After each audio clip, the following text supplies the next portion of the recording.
right, welcome everybody. Today is another awesome day. So, affordable, repeatable, sustainable.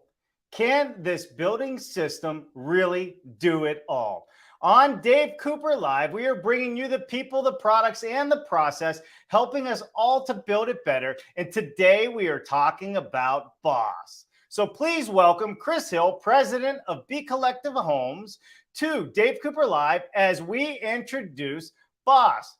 Building Offsite Sustainable Systems is a new open source initiative in partnership with CleanBC for building homes utilizing prefabrication, achieving passive house standards, and aiming to reduce embodied carbon. An innovative solution and process that is adaptable and flexible with a number of economic and environmental benefits. Let's explore the integrated design process as a tool for developing these systems, share the latest in bio-based building materials, and shed light on the supply chain and the impacts on timelines and budgets. We're talking about prefabricated, repeatable, timber-based housing solutions because how we design, build, and live in buildings is changing as we work toward a carbon neutral future. But first, we have to thank all of our sponsors. So a big shout out to Forward Solutions Group, who is successfully driving companies to succeed where others have failed. Please reach out to Ben Hershey to learn more at ben@forwardsolutionsgroup.com. And also a big shout out to Howick Ltd. with a long history of innovation in cold form steel manufacturing and producing innovative precision roll forming technology for customers throughout the U.S. and the world. Check out their machine's buyer's guide for steel frame construction at howickltd.com. All right, without further ado, let's bring in Chris. Chris, how are you, my friend? I'm good. Listen, I mean, back-to-back almost episodes, we have Chris Hill on the show. I think maybe this is the first time, other than our good friend Sean Santomore, who seems to be popping in and out regularly as he travels the country. So, Chris, we had you on BS Friday this past Friday with Mark, and we didn't really dive in as deep as I wanted to dive into this system called BOSS that you guys have put together and the initiative behind it. So today, so everybody knows, we're not only going to give you a little bit of a presentation, we're going to run you through some really creative videos that helps explain what's going on and the thought process behind this. And on top of all that, we'll be able to talk to you and ask questions, take questions, give answers, all that fun stuff. But first, Chris, why don't you give us a 2-minute overview of who you are and what you're all about, and then we'll hop into BOSS. What do you think? Sounds good. I'm Chris Hill, president of BCollective Homes. I'm also fortunate enough to be a board member of Passive House Canada. I'm a board member of Safer Homes BC.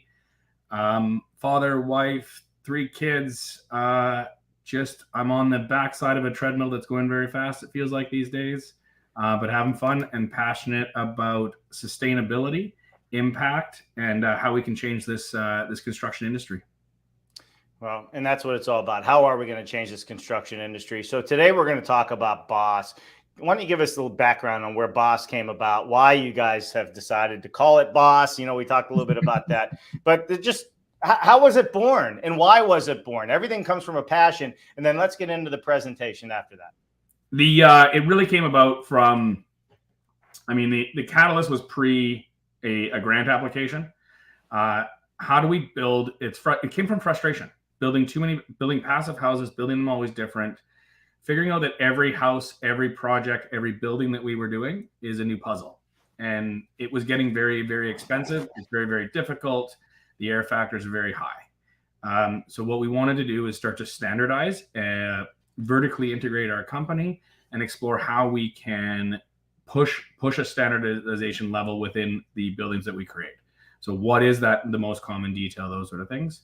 A big grant application, support from CleanBC was a huge help. It allowed us to put together a bigger consulting team and really push forward on some innovation. And I use the term innovation lightly. It's not rocket science, but that's sort of what we're pushing forward. Yeah, for sure. And being innovative, I mean, can mean several things to several people, right? And I think that's kind of the hard part about it. So we got several videos. You just tell me when you want me to play some of these videos in between your presentation or before the presentation here, and I will get to getting on it. Let's load up the first one. Let's do a different way of thinking first. So this is kind of a primer of kind of where we're at in industry and how we can change. Let's do it. You've seen the news. It's not getting any better. And if we don't take action, it's going to get worse. We know you have to build to take shelter. But why is it that the way we built today, the way we built 100 years ago? No one expects their car to arrive in pieces on the front lawn, get exposed to dust, rain, wind or snow, the odd flood or two, extreme temperature fluctuations, and get put together on their lawn. Yet that's exactly how our houses are built. And even when they're built, you pay a fortune to have them heated or cooled. Not to mention, they might not be keeping you healthy. This can't be the way forward. And it doesn't have to be. With building Offsite Sustainable Systems, BOSS, this is a different way towards reducing greenhouse gas emissions. From buildings to reducing costs and timelines, building healthier homes, healthier communities, and ultimately, changing the built landscape of our region. But this goal isn't going to just happen. We need to think differently. When we are thinking differently, we'll be ready to design differently, adopt a different method, even innovate together, and build a better future. This isn't about changing the news cycle. And no, it won't happen today, and it won't happen tomorrow. But if we keep doing what we can every day, it will add up into something better. Let's dive in together. Oh, I absolutely love that. I think that's probably one of the better produced videos that we've had on the show to date. So well done, first of all. Appreciate it. Thank you. It's a, I'll dive into this presentation and I'll give a special shout out to the partner that did that. It was Wakefield Productions, a fellow B Corp company. That they've got a big impact mission and we're happy to support it. That's awesome. So this is a presentation that there's a whole bunch of here. I'm going to power through these. It's like I'm going to put myself on the YouTube 1.5 speed. But let's dive in and stop me when you need to. So great. Again, like you mentioned, we've got some great supporting partners. CleanBC, Innotech Windows, BC Hydro, and Van City are all supporting this. Very focused in our BC region. I'm based in North Vancouver. Very fortunate to live and honored to be a guest on the land of the Coastal First Nations in this place. So they're also a big part of this. We put together a team, McCore Architecture Aspect, Evoke, Passivhaus Canada, as I mentioned, Wakefield and myself. This is sort of our design team over the last few years. We also got production support. So Tag Panels, Portrait Homes, and Collective Carpentry. We're definitely involved. I must point out BC Passivhaus and Paradigm are also involved. They're in conversations. We're trying to figure all these pieces out. But we physically got products made from these three guys. So BOSS is a complete system for building homes that are affordable and carbon neutral. What we're trying to combine is this idea of clean energy, low carbon, electrification, and passive house. Our approach is intended to be collaborative, open source, and benefit the entire industry. So we want to give this away, which is kind of, we're not building IP, we're not trying to save something. Let's figure this out together. Let's collaborate and put it out. So we all know we're building it kind of wrong. If you've been watching Dave Cooper at all, this is probably a well overused slide. It's that old mid-century. We haven't changed how we build. It's still getting stick frame in that process. There's some new battery powered and saws and tools, but it's really the same. What has also happened is our buildings are getting really complicated. This is a project that I won't name, but this form factor are huge. This isn't a different house. This is literally the same house, and that's two different floors. That makes it really complicated to build, let alone the mechanicals, the HRVs, all these different elements to make it look beautiful. What I'm seeing in that challenge is what we're seeing is cost is going super high and the schedule. What we're looking for is a new way, like get rid of the old way and what's the new way, and the bright ideas. So stealing a deck from Zach and the guys at Passivhaus Accelerator, the formula, in my opinion, is there. Passive house, low embodied carbon, electrify, clean energy, and those gives us zero carbon buildings. It's not overcomplicated. One thing that I've been very passionate about, need to see included in that deck is offsite construction and prefab. There's a lot of different ways to do it. Even those stick frame houses that I showed you are doing elements of it with most of our trusses that we're seeing in the form of offsite construction and prefab. So one of the things that I've added for fun to that deck is offsite construction. Let's put offsite construction into this equation, and it starts to make a lot of sense. A big pull that I've found is this flexibility and standardization. Also, I'm a big fan of Jerry. I've been fortunate of meeting him a number of times in person. And I think he says this extremely well. Offsite, it's all about the process, not the panels. So I want to lay that in context because I'm about to go deep into the panels. Yeah. But process. I 100% agree with Jerry. The design, the preload, how you build it, that process is what it's all about. What we're building our panels out of is less important. It is process. That's that integrated design at the start, having a system, understanding a system, and then creating that digital twin that is all combined. So I think that's a big part of that process piece. So I'm pounding through this. I thought I changed up my deck, and I've got an old deck, so I'm going to rip through this. Okay. As I mentioned, open source. We want to share this with everybody. That's a good place to kick up the different methods video. It might be 3 on that list. Right here, 3. Yeah, go to the next one. I apologize. I'm kicking you out of order. That's all right.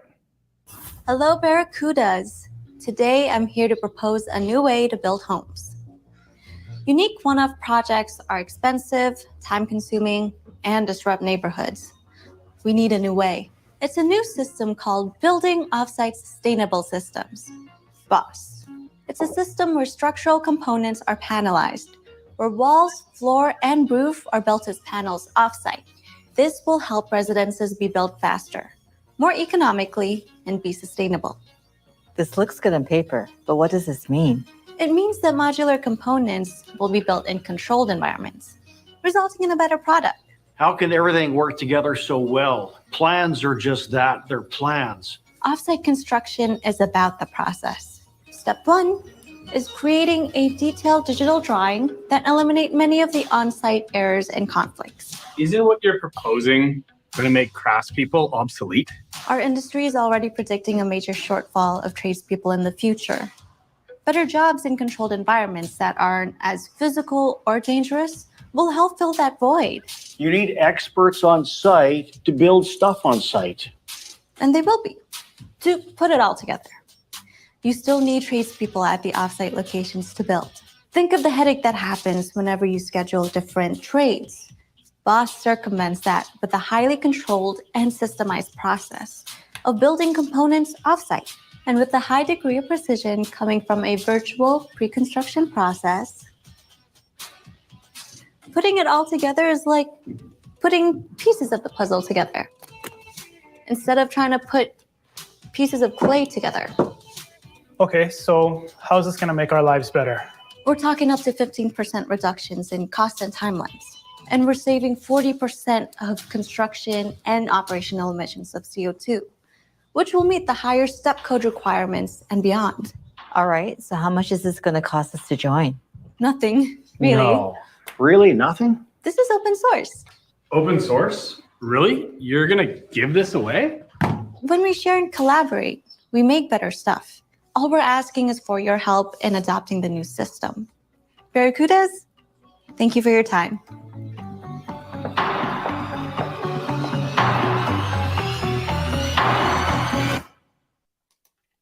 Well, and there you have it. Excellent. That's the point, is without sort of a perspective of builders, how we're going to get more people engaged. And I think a big part of it, sharing it. As I mentioned, we went through this integrated design process. We put everyone together at the same table, forced everybody into the passive house thinking, into offsite thinking, and how we can work through it. And in getting into the details, but we came up with a pretty basic panel. It's a gravity-based panel. It's pretty similar to what we're already doing. And one of the major reasons for that was supply chain. We wanted to use materials that are readily available. I mentioned to it. So, I mean, going from out to in on a detailed space, it's a 1/2-inch plywood that makes up our interior sheathing. Yep. It is, we're using it as our air barrier as well. And we're calling it our primary air barrier. We do have an exterior air barrier doubled up. Our cavity is filled with dense back cellulose at this point. We're doing a perimeter plywood. This is an old slide. I apologize. It's got a bit of a tail. We've simplified this box.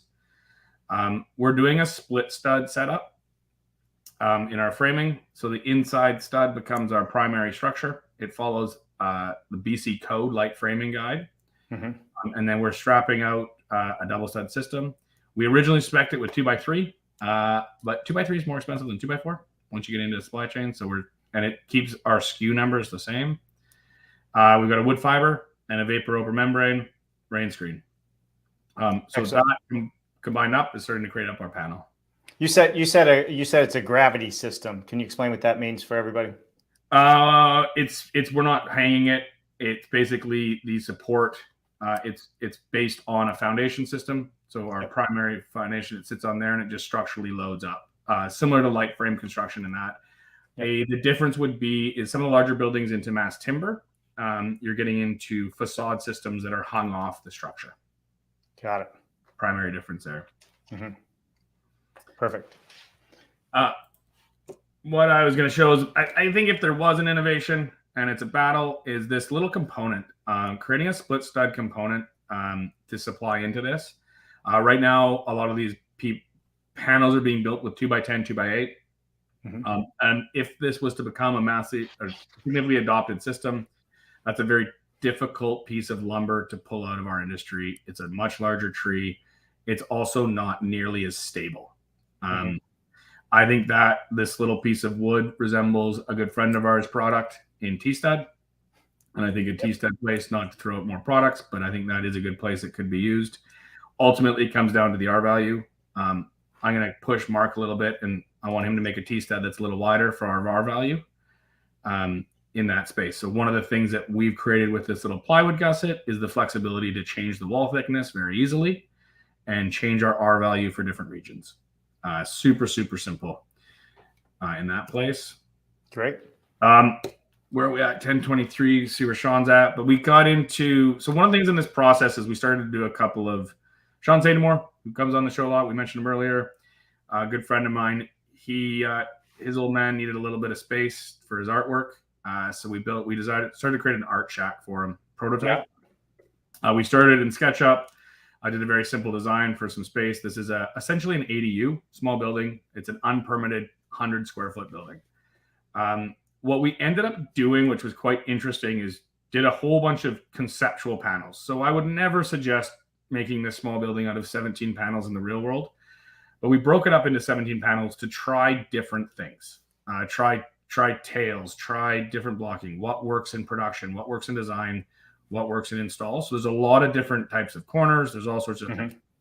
Did it in SketchUp, got it over to CADWorks, modeled it up. We built it up in Tag.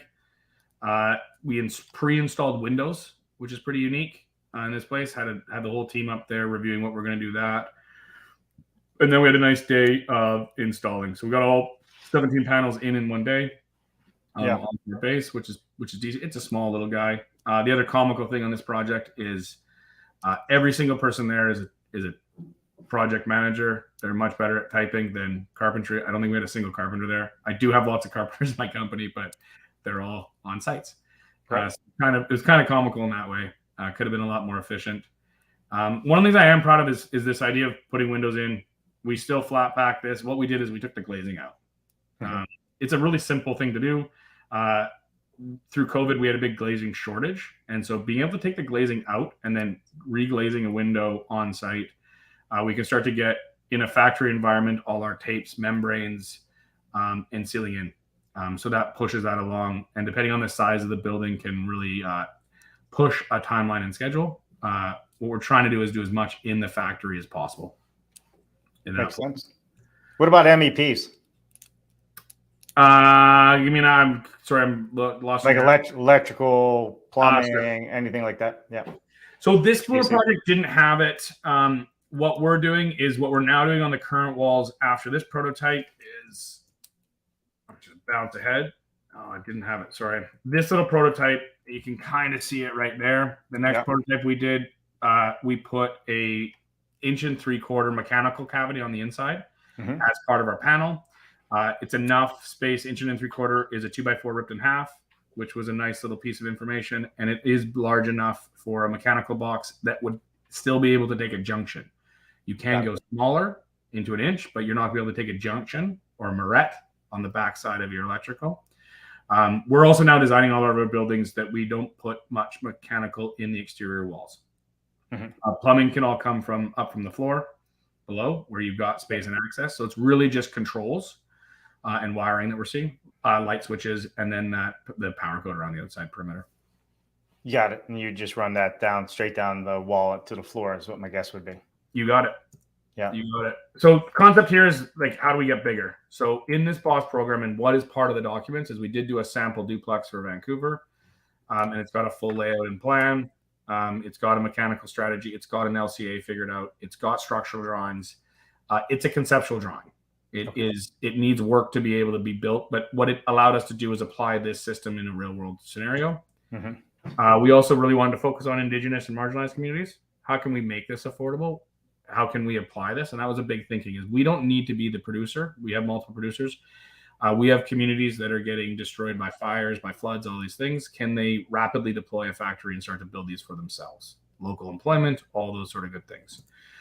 Concept here, we came up with a townhouse. I do believe larger buildings, more housing is really what's truly sustainable. This is a really simple layout. These buildings that are shown there, one is just a seasonal change in the photos. But that one in the corner is still the same building. It's just different facade on the outside. It's two of them kind of created in an L to create a more urban environment piece. Right. Again, full plans, layouts. This gets more into the sort of the gritty details. We've got full structural details that we've gone through how each piece attaches, comes together. One of the things that we've come up with that we're going to try on our next building is, and I think this is probably, these little details is where you find the innovation. Is there is a space on this that is in here that is it's a bit of a hybrid. So it's a bit of a balloon frame. We're stacking our walls and then putting our wall frame in. So it's a little bit unique. We're going to try it. We've got permission to router out our electrical runs and cables. The blue is showing continuous membranes. So the black is our panels. In our high seismic zone, this little tab of plywood is pretty important. In a lot of places, you could probably get away with that. This is simplifying our air barrier dramatically. The previous one has these big gaps, and it gets really complicated connections. Going to this hybrid effect has made a difference. So that's what we're about to build a house with this sort of setup and see how fast we can get it up. I'm going to pound through these quickly. So performance-wise, the duplex, this is out of the PHP modeling. Both are quite easily meeting sort of that 15 kilowatts per hour. That's so key. We've also dug into, and we've really wanted to focus on that beam calculation. So we were early adopters of Chris Magwood's beam project. I'm paying attention to the materials. As you'd expect, the duplex townhouse, a chunk of it, we didn't get too fancy with our concrete. Our focus was on the walls. You can see these big negative amounts. That's sort of just to show off what that BOSS system is doing. We also dug into the PH ribbon, which is an add-on. If you're getting into the PHP world and Passive House, explore what the PH ribbon software does. It allows a little bit deeper depth than Beam. Beam is excellent.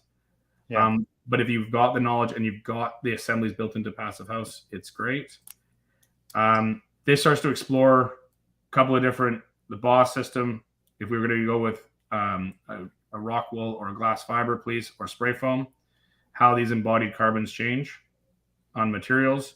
These are where things get replaced. So we just sort of start to compare. This is a whole life. So that's the first chunk is your embodied carbon, and we're flatlined on our energy carbon on these projects. This is out of Beam, just sort of starting to compare where we're at. This is an interesting bit of, one of the things that we've found, we've got very, very low P primary energy inputs. BC. It's a terrible graph. Apologize, Alberta, but we're a hydro-based electric piece. The point being is this building here is the exact same building. This is in BC, and this is in Alberta. And you can see that energy curve. This is still a passive house building. It's just the primary energy feed is different. The point of this is materials matter. Materials really matter.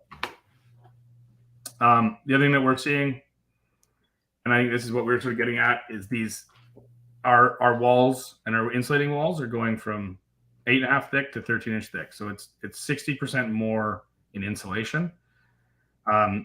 We chose loose fill at this point because I think it's the lowest embodied carbon. It does a lot of good things for us. We're sort of exploring these graphs more and more detail. Where I wanted to go with this, and I think it's a very exciting space, is what the future can look like in what we're filling these with.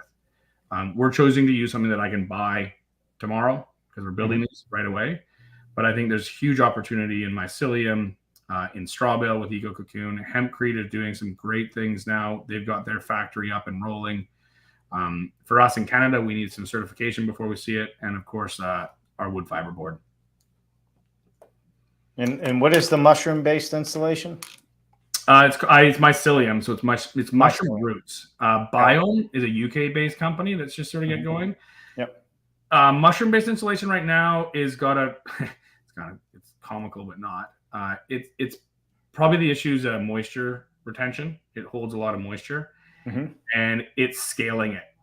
It gets back to that 60% more. The pure volume of insulation needed, even within dense pack cellulose, if it starts to roll in these natural products, the pure volume is massive. It's absolutely huge. And so how does any of these products scale to size? That's a big piece of this. What we're doing with Boss is it's just an early start. It's a seed. It's an idea that we're looking for collaboration. To gain access to all of this content is literally through our website and quick subscription. And it gives you the case studies, the toolkits, the extracts. We're trying to load up as much documents as possible. For the funding and various things, we're basically just collecting name and email because that's how we can track it. But it's all free. Go ahead. Yeah. So the open source side of this, right? So people can join, they can help fund. Tell me the collaborative side of this, the open source side. How do you get this panel, this idea built the same way in different panelization factories across the country, or is this meant to be able to be panelized just on site by using the same technology and knowledge? I think there's no reason why it couldn't be built on site and panelized. And I think the idea with open source for me is to see constant improvement. And so we're going to take it and we're going to build some projects with it. And we're already seeing innovation and changes. The reality is these components are going to constantly evolve and change and regionalize. If we compare it to the software industry, you start to get a feedback loop. And wow, that company did that really well. Let's use that. That hybrid system did that hybrid balloon frame stack system worked really well for us. So let's try it on a project. Oh, we did this and that helped it. And being able to pull those pieces together, I think it's important. You got to adopt it. Right now, what we're seeing, I'll be honest, in the production space, it's a little bit higher in a cost analysis. It's different. It's change management. They've got their systems. There is a little bit more framing involved. But right now, what I'm seeing is our material costs are a lot less. Right. And so it's starting to balance those and see what that makes sense and roll through that. And in regards to the framing you were mentioning, we mentioned T-Stud or that open framing system that you had. Just so everybody understands, I mean, structurally speaking, building something like that for shipping down a highway, what's your thoughts on it? It's about that's where our component pieces coming together. My thoughts is we got to reduce how much we're shipping these.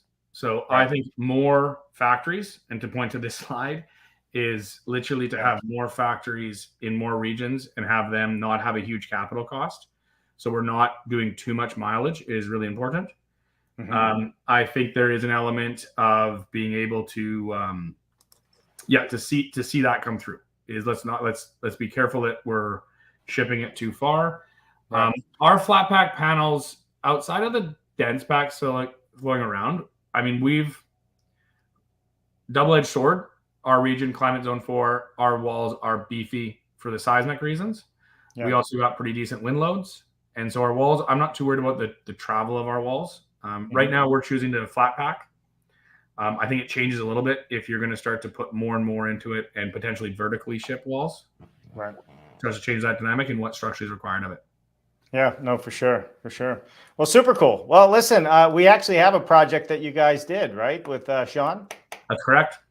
Well, you wouldn't guess who popped into the show down below if you're ready to bring them in.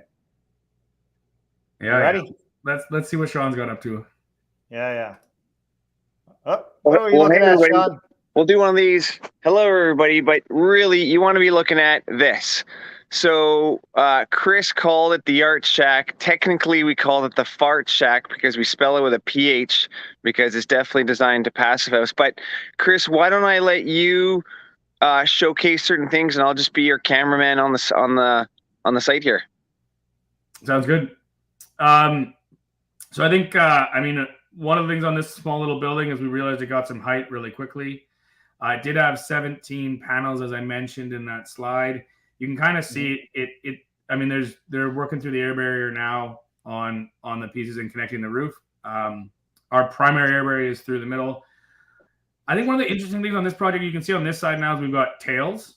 So the rain screen on the bottom is coming out. We experimented with the outer flange of that thing covering essentially the foundation or those floorboards. As you can see in this process, that connection detail is where we played around with versus. So that's one panel that's a flat square sitting on its bottom plate. The one to the right on the other side would have a tail to it. The tail is very similar to what is done in a lot of larger commercial projects. Envelope consultants love it. My production team hated it, and it does create. It's just harder and awkward to work with. And that's where we've actually ended up now from this prototyping is more in that balloon frame where we're stacking our panels directly on each other and leaving our panels as square as possible and not trying to get fancy with different pieces to it. So explain those tails. What happens with those tails moving forward now, right? So we can see the tails, but can you explain what's going to happen with them? Like, how do they get secured down? Do they wrap underneath? They're just floating. They're just providing an insulation layer and a connection detail to the footing and the foundation. So they would essentially get packed with some rock wool to be tight, but they're designed to be essentially floating out there to support the rain screen and have a continuous layer of cladding on the outside. Got it. Great. Awesome. I love it. Yeah, the tail is an interesting experiment. And I think that where we've ended up with the hybrid system makes a lot more sense, which closes that gap. So it's now a 4-inch gap that you're then filling from the outside. Very easy to cover. Most cladding can do that easily. It's really looking at it from the outside in and inside in. Is not just assuming it. So right. And the difference of handling the panels was really key. We've got a continuous that it's right in the middle of Sean's screen. There is the continuous bottom plate. Yep. So I've done a continuous bottom plate right there. So that's pre-installed, allows us to square up our building. There's a small plywood flange that kicks it into. So it's really simple to load that. Where that zone is our full structural zone going all the way up. So it's just following conventional light framing. So it's simple and it's not a massive difference from what we're doing on a site build. This is obviously a little bit unique. We would probably see those large 2x10s at the bottom would be where you'd see concrete or footing or right. We've just for this Art Shack we fired in something fairly simple. For the people watching, just explain the concept with this cantilever approach that you have, right? Where it's not perfectly square. What is the idea behind it? The idea is really we are fundamentally following light frame conventional thinking. The light frame wall on the inside, if you look at the structural details, it's like we build stick frames like I showed in that earlier 100 years ago. Yeah. But what we're doing is we're just thickening the wall. And so when we thicken the wall, how are we going to appropriately hold up our cladding? So there's a gravity load on our cladding, and then there's a wind load on our cladding. So what we're doing is we're going with a thicker wall. In our zone, we're looking around R40, which ends up being about 13 inches thick with the full assembly. Our panel, kind of the core dense pack cellulose probably is about 12 inches. Sorry, 11 inches. That's what's allowing us to really get those out. And so it's how do we support our rain screen, which is our capillary break, which we live in a rainforest, which we fire in on the outside of that building. Got it. All right, there's Sean with his handy tape measure. You know, the great thing about Sean is he actually knows how to read one too. I like how he's got the combo metric material there. He's going both sides of that. Sean goes both ways. Great. Hey, so Sean, all right, so we're in the inside, obviously. What is this going to be used for, Sean? I'm just curious. So again, my parents downsized, and my dad needed the place to do his art. So he's going to set up a table and do art up there, and then put potentially storing art up there or sleepover for the grandchildren. And but again, really nice space, having lots of fun conversations with the neighbors about having again what you can do with an extra 100 square feet. So it's and again, you've got really good windows. So again, nice tilt and turn windows to give you the ventilation. So between here and there, really good ventilation. We will put an HRV up in this corner, so you do get that fresh air machine. And but again, it's a cozy little nook that he can do his art. He can escape and get out of his my mom's hair, and maybe a space for the grandkids to sleep over. So lots of flexibility, but again, it really showcases a lot of the features. So here you can kind of actually see the panels that Chris was talking about, because you've got, you know, the one panel here, another one here, a corner piece, one panel that he showcased with the window taken out. So this was taken out and shipped like this. And then you got another corner piece. You've got a piece with a door, and then you've got the upper ones just to give us that that height and that extra space. And so, you know, pretty nice little space. You can see how it's all airtight on the inside. He even took some extra flooring that he did a reno on, and so he's got a flooring in. Now we just need to worry about air sealing our windows, the HRV, and then finishing this this loft detail. Yeah, and is your dad doing this kind of as a DIY, or are you over there with Dad doing this as a DIY? We kind of paused for a few months because he had to finish the suite that they moved into. Because my parents downsized and moved in with my brother. They've taken over the bottom floor. My brother's got the upper floor, and this is his little escape room to do his art. You know, smoke a cigar, get out, and just stay out of my mom's hair. Yeah, no, I love it. Well, and so those were panels. How long did it take you actually to put the frame together with the panels? So yeah, as Chris said, there was probably too many again, office guys, the worker guys, and not enough carpenters. Yeah, I love it. Support your local trades and carpenters. Yeah. We did put 17 panels together. We also I would never build this that way if we were looking for speed and affordability. It was really about experimenting with different thoughts and ideas. As Sean mentioned, one of the things that we dug into pretty deep was this idea of a corner panel. The corner panel often is a difficult connection. So could we build something that's a little bit more custom to create a corner, and then have much more standardized components that would load out from the outside? So a corner could be the custom size and dimension you would need, and deal with a lot of that details. You could start to really reduce your thermal bridging, right? And have a panel that connects to it and runs out. We've got a couple of these panels that butt up into an L, and we tried with that connection detail. So we're really experimenting with a lot of connection details in this space of how do we make those pieces work. And there's a decent volume of learning curve of change management in this, of how do we communicate a new system to a production facility that they kind of broke away from their process, and process is important. And I would say that I would have probably, there was a lot of lessons learned in that, and it was a good place to experiment, play around, and figure it out. And you can see we've taken a lot of that, and it's this idea of continuous progression in that space. We're now we have in production right now is a full size single family home. We have a couple of duplexes on deck. So there's a number of buildings that we'll see a more advanced, I'm not going to call it sophisticated, but an appropriate deployment of the block system to really see what it can do. And then that's where I see where it can potentially grow in that space. So we have a wall system, Chris, right? You know, and I'm bringing this up because look who's in the audience. What's happening, Jerry McCaughey?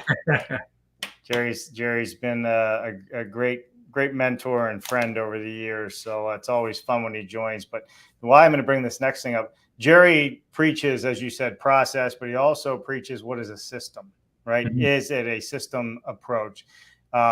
Ceilings, roof, roof, walls, floors. So will this have an entire system that can eventually be completely fabricated offsite, or are you already there versus using trusses? Yeah, I would say, I mean, we are already there. I'll be honest, on the houses that we've found in Vancouver that are requiring a pitched roof. So we went there because I believe in what Jerry says and shaking his hand enough times to listen to him. Is where this needs to be a system. You have to have the advantage. Like if we just to be honest, our framers here are very fast. They're very good. To disrupt that, you need a complete system. You need the full advantage. You need to be thinking about mechanical. You need to be thinking of how it finishes. So it has to fully integrate. It is fully intended to be that way. It's fully intended to incorporate it. Right now, we ended up taking it to rain screen. The initial intention was to include cladding in this system, so have a prefabricated cladding panels that can clip to our wall system. Mm-hmm. It comes back to time, funding, and ability. So we pulled back our scope originally, but I think that's where these collaboration phases and open source is important. So what makes sense in that space? But we do have a floor system, we do have a wall system, and we do have a roof system. Right now, what I've found is our roof system is more expensive cost-wise than the trusses that we're able to do right now. And so that's unless you want a specific vaulted ceiling and a panel, we're also in a very rainy climate, and the risk load on closed panel roofs is significantly higher. Yeah, dryability. So we've been doing the last two projects I've done, floor walls, gable ends in a boss system, and then we just roll, because we also are controlling design, do a very simple roof structure. The trusses get rolled out very quickly, and we fill it with insulation.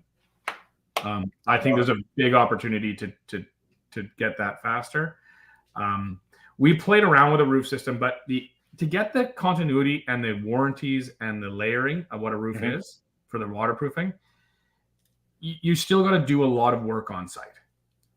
And so we started to compare. I think it's really important to not just go straight to what is possible because it's off-site, but where does it really affect the bottom line and the dollar? And so we were comparing it to our truss systems, and I think we will get to a place where our trusses come partially sheathed, and then piecing them together a bit more.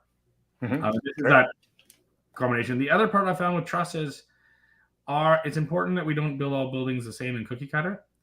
And our boss system was starting to become a very we couldn't change my roof lines very much. Whereas a truss, it's a matter of designing a slightly different truss, and it allows you to change the look and feel of a house quite dramatically. Got it. Pitches. Yeah, and I think that's what's important, right? How can you still do bespoke products or give a bespoke look to a product, but at the same time get the efficiencies, in standardization and assembly line process? I mean, that's totally. And we were originally looking at like that panel that he's showing there. Yeah, we just make that a panel, and literally, could it be stocked? So that's a window panel that we would find a common window size that was just there, and you would always have that window that you could slip in. So you start to design from a series of components. what we found is you were always having some level of customization, and a dynamic component made more sense. Right. In that process at this time. Now, I think in the affordable building space, I think what we'll see as we progress in an industry, and what I hope is that you're going to start to see a little bit more standardization in that, and that place to come out. Yeah, for sure. Henry says you might have to rewind the tape for some of those cross-section details. Well, you could just sign up, give them your email as well, Henry. We're all there. You'll get all the details, man. So good to see you, Henry. I hope all is well across the pond over there, and Gregory Laha is with us as well. So, well, listen, Chris and Sean, did we miss anything? Did we cover what we wanted to cover before we wrap up here? We're a little bit over time, but Sean does that. You know, he always has something cool to show us, and then he messes me all up, but that's all right. I think it's just a matter of stressing collaboration. I think that's what I think the name of the game is if we're going to make a dent here. And bringing the appropriate people to the right table and having conversations, not being afraid to show. I mean, there's a lot of work to be done here. As I said, it's light innovation. There's nothing groundbreaking. And then constantly, how do we improve that? How do we get that feedback loop and be open to those, open to criticism and open to improving? There you have it. So collaboration. So I see the stickers airtight. And I guess that's where some of the humor comes from, the PH art, the fart shack. Yeah, I'm well, picking it's up also, on it. he's an old fart, so and might feel the things in here. Yeah, and for those of you that don't understand PH, that's for passive house. It's an internal joke that is quite funny, actually, once you get to understand what's going on. Well, listen, Sean, did we miss anything that you wanted to make sure you mentioned on that structure, other than your dad? Where's your dad? Well, you know what? He's out sailing today. So he's missing them. That retirement life's rough, huh? Yeah, no, he's taking my kids out. So I'm working, and my wife and mom and dad and the kids are all out in the water. So tough life. How awesome is that? How awesome is that? Awesome. Well, Sean, thank you. Chris, I appreciate you showing this to us. I think this is super important, you know, because there's so many people trying to figure out how do we bring passive house design, or at least the concepts of passive house, into the system built world. You know, and there's little things that all of these manufacturers that are already out there doing that they can incorporate just a little thing and take it a step at a time. They don't have to go all out. And I think it's that continuous improvement. And I'm a big believer, if we can, you know, and we talked about this, Chris, if we could get the brains of the passive house community and energy efficiency together with the brains of the, system built world, I think we could do magical things together and really make big impacts. So it'd be great. Yeah, I fully agree. It's that getting the right people, the right seats at the table, and I think once we get our optimized thicker walls rolling out, we'll all be a little happier. Yeah. All right. Well, you guys stay right there. And did I cut you off, Sean? No, I was just going to say is, again, I mean, I feel fortunate to be involved with this project with Chris, but the fact that he made it open source and he was open to collaboration, that's why I think it's gone so well, is that there's never these hidden doors that were created. It was, let's just talk about the issues and move it on. And that's been exciting. Yeah, that is exciting. And it's open source. Nobody's trying to make a killing on this. It's built for everybody to use, and that's important to know too. So, all right. Well, listen, everybody, appreciate you for tuning in today. Hey, stay tuned. Belinda Carr on Friday, BS Friday. Nice. Don't want to miss that with Bare Naked Mark Willie. Hopefully he shows up with his clothes on. You know, you never know about that guy, right? His beard covers most of it, though. But that's going to be at 1 p.m. Eastern time this Friday. So hopefully you both can join. Stay right there. I'll come back to you afterwards. And for everybody else out there, have a wonderful, wonderful weekend. If I don't see you tomorrow on BS Friday, but you better be there. And if you're not following Sean, follow him. And if you're not following Chris Hill and BCollective, you're just foolish. Follow him. I'm Dave Cooper. Thanks for watching, guys. Hang tight. I'll come back to you. Bye now. Thanks, everybody.